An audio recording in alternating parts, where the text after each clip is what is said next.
my channel.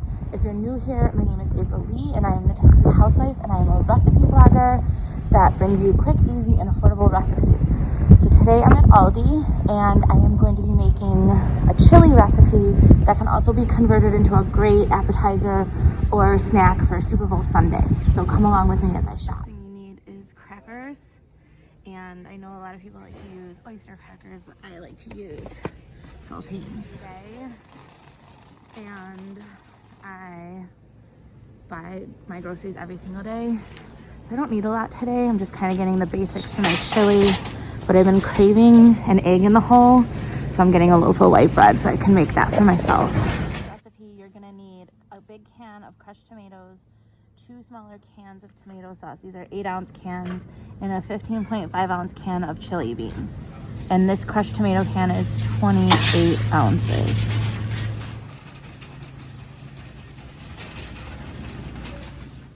So I'm in the meat section and I want to get some ground beef for my chili.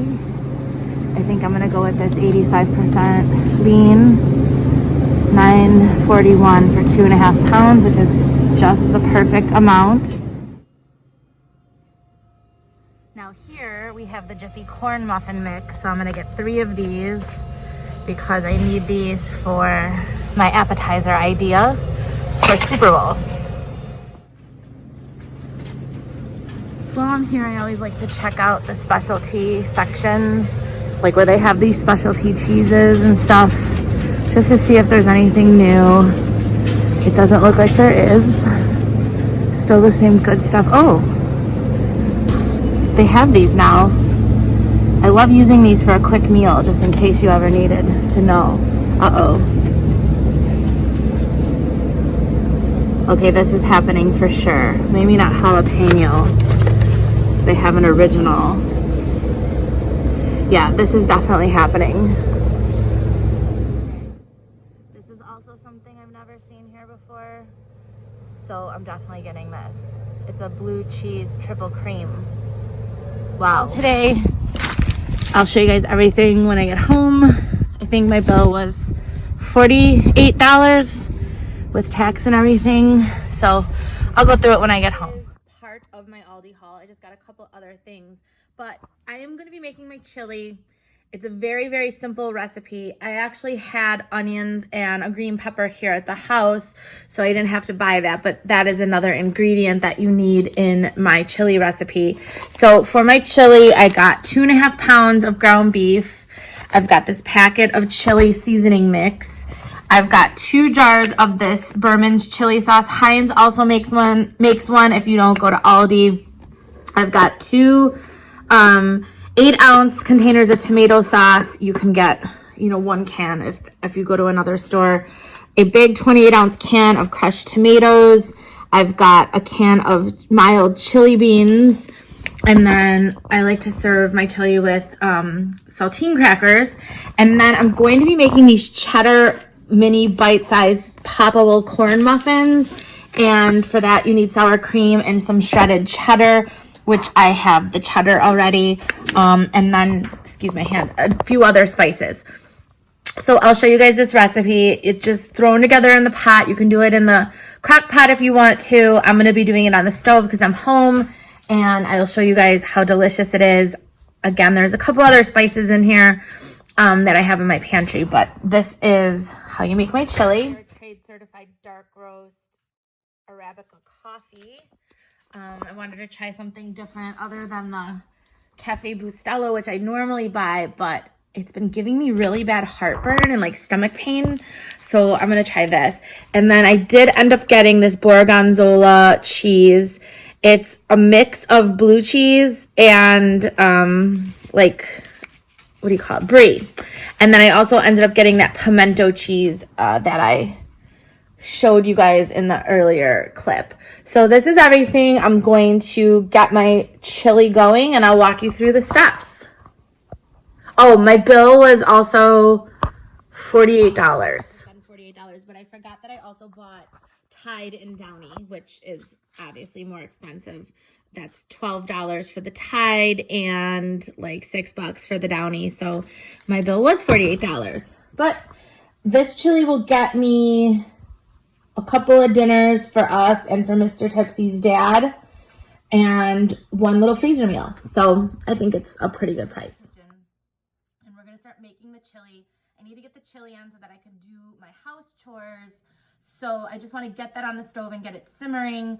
And in order to do that, I want to dice up an onion and dice up a green pepper. We're gonna saute that in the pot, and then we're gonna add the meat in and all of the herbs and spices and sauces and tomatoes, and we're just gonna let that simmer away while I do my other stuff. So let's get started cutting. You want to do when you're cutting something, and I show this every time I cook, or I try to, is you want to put a cutting board on top of a damp towel so that your cutting board isn't sliding all over the place. So many times I see people cutting things and their board sliding all over. So my other hack to cutting an onion is I put it on a paper towel. I'm not claiming to have the best knife skills. I'm just showing you how I get things done. But I want a small dice on this onion, so I'm gonna cut the ends off. I'm gonna leave this part intact. I'm gonna peel the first layer of onion off, like so. All right, then you just fold up that paper towel with the onion stuff on it. Get it out of your way so you don't have little bits of the paper stuck to your onion. Now you want to make sure that you're cutting your onion not along the equator. You're cutting it along the international date line so that you have two halves like this. And you're going to put that onion down on the, oh look, I have a little piece of paper left. What the heck? My theory is going out the window. You're going to put that onion down, and you're going to cut along the lines that are on the onion naturally. You'll see them there. And you don't want to cut all the way through to that stem. You just want to go as far back as possible. And then you're just going to go across like this, and then you have your dice. It's very simple. So I use a medium yellow onion for this recipe. Please don't comment on my knife skills. I hardly ever cut myself. I should have better technique, but I don't. And then we're gonna cut the other onion up like so. My knife needs to be sharpened as well. Just a mess here, but I just want to get this on the stove so that I can get to other things in the house. So we're just gonna cut.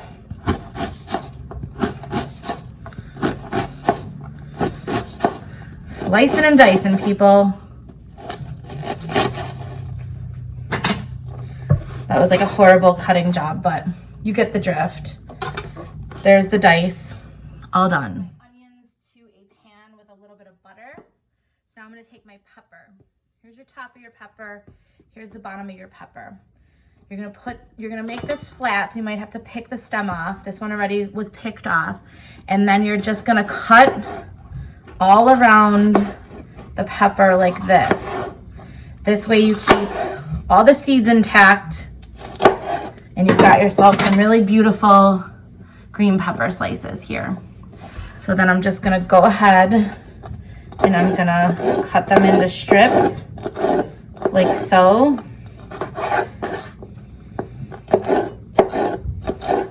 I like to get rid of that like fibrous part. And you're just gonna keep repeating the same process until you get all the strips cut. Once again, I gotta get rid of this little fibery part.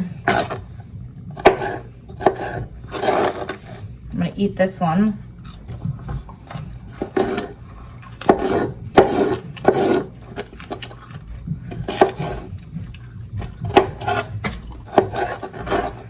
And then I'm gonna go through and just dice them. If you wanna learn better knife skills, I encourage you just to watch a YouTube video and practice. Get yourself a decent knife, like a global you can buy on Amazon, a 10-inch chef knife. They think they're like $100. And get them sharpened every once in a while. Or buy yourself a sharpener and learn how to sharpen. because that is key to making your cooking easier. So I'm just gonna go through all of these peppers, cut them up, dice them up. Also hold your knife tight. You don't want to be like holding it from the handle. You want to have your hands here so that you have good knife control. You can work a lot faster this way as well.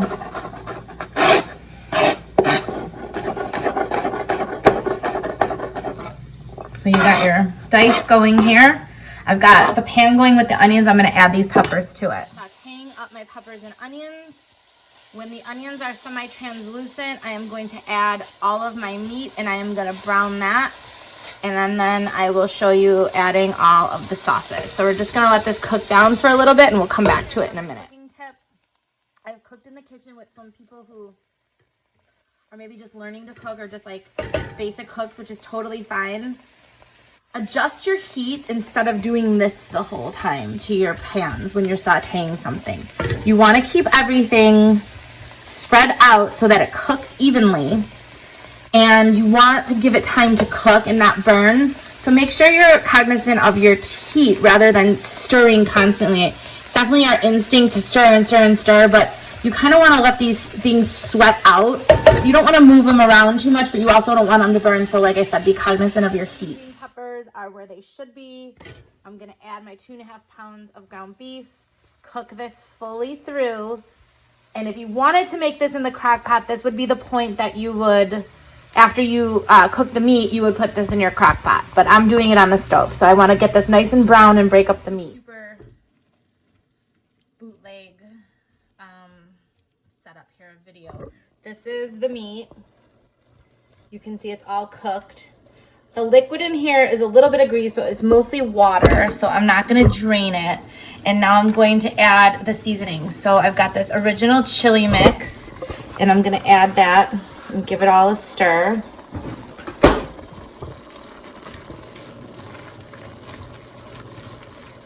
I'm going to taste this to see if I need to add any more salt or pepper at the end, or garlic or whatever.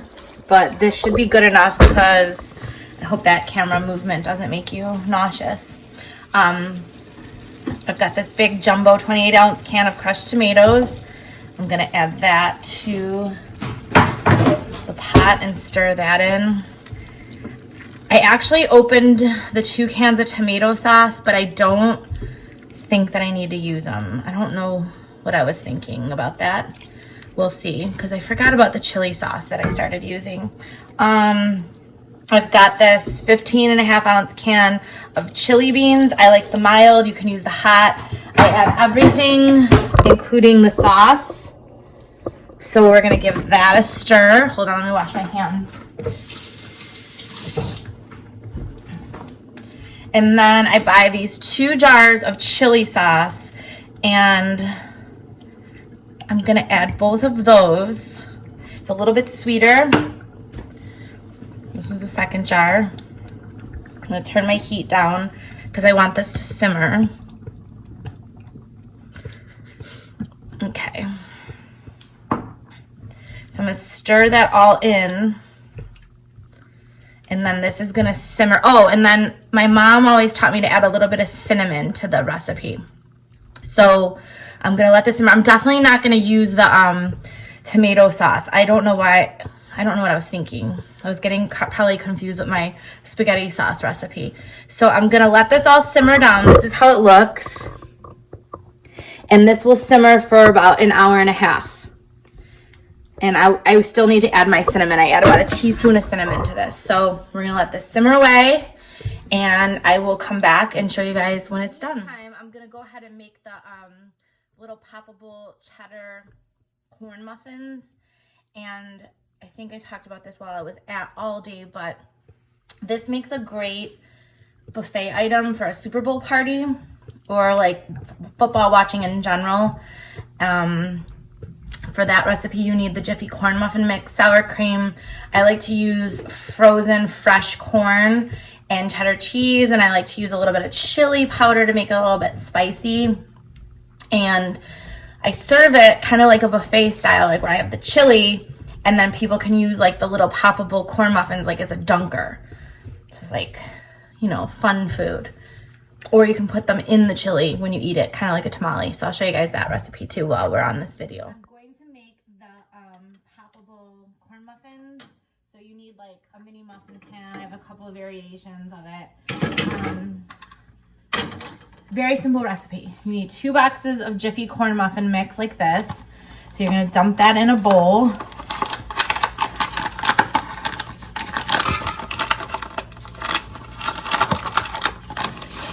I should probably have this stuff open so this goes faster when I'm cooking with y'all.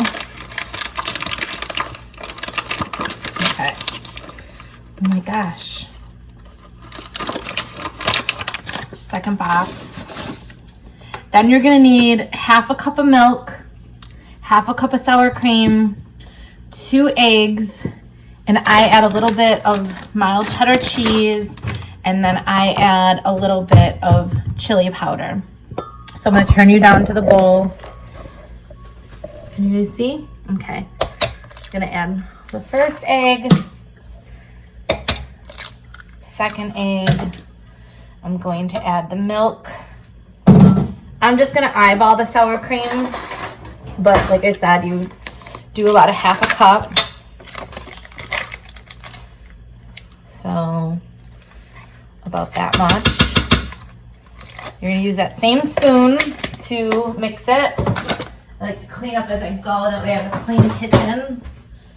I'm going to add a little bit of chili powder because I want this to have some spice and color. And then I'm gonna give this a stir. This doesn't need a ton of attention paid to it. You just need to stir it all together until everything is combined, like so. And then I am going to add some cheddar cheese. Oh, you know what else I forgot? We're adding some fresh corn. Well, fresh frozen corn. So I'm going over to my freezer. And I'm just gonna add a little bit of corn. Maybe about 1/2 cup. So that there's some nice chunks of corn in there. And then we're just gonna give this all a stir. Cornbread from the box is not difficult to make. Now I'm gonna spray my muffin pans with my nonstick. I got this olive oil spray from Aldi. Spray that up. Because you're not using any kind of liner. And then you're just gonna go ahead, this is how your batter is gonna look. Oops. And then you're just gonna go ahead and fill all the muffin cups about 3/4 of the way full. They don't like puff up the same way, say that like cupcakes would. So that's why you're gonna go 3/4, because you want them to look pretty. And then I'm gonna preheat my oven at 375 and pop these guys in there for, every oven's different. So for mine, it'll probably be about 15-20 minutes. You want these kind of sturdy, so because we're gonna put chili on them. So I'm just gonna go ahead and keep filling these. And I'm probably gonna have to use the other pan. If you only have one of these pans, you could do them in batches. Just pop your corn muffin mix in the refrigerator while you bake the one off. Let me put my oven on.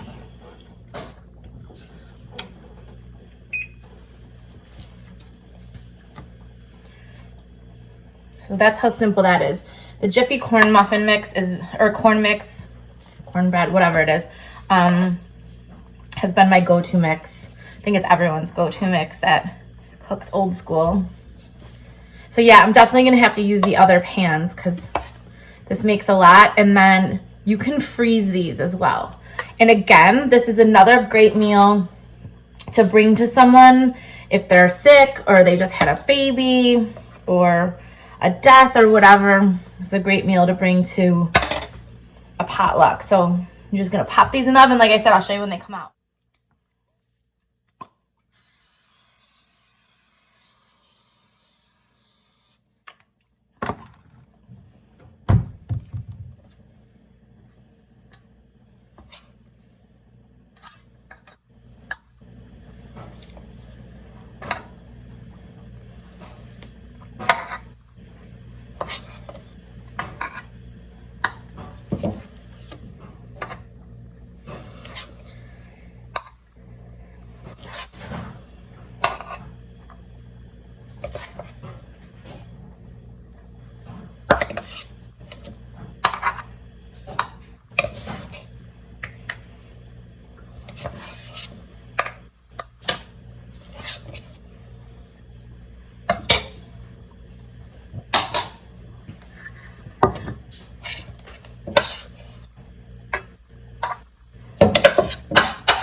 Muffins are done, they're cooling, and then I will take them out of this pan. I filled some of them a little too high, but that's okay. They're still perfect. And my chili is done. So I'm gonna plate this up and show you guys how it looks. Favorite way to eat this chili. And this chili is a little bit different than my usual version, is I get a plate that has higher sides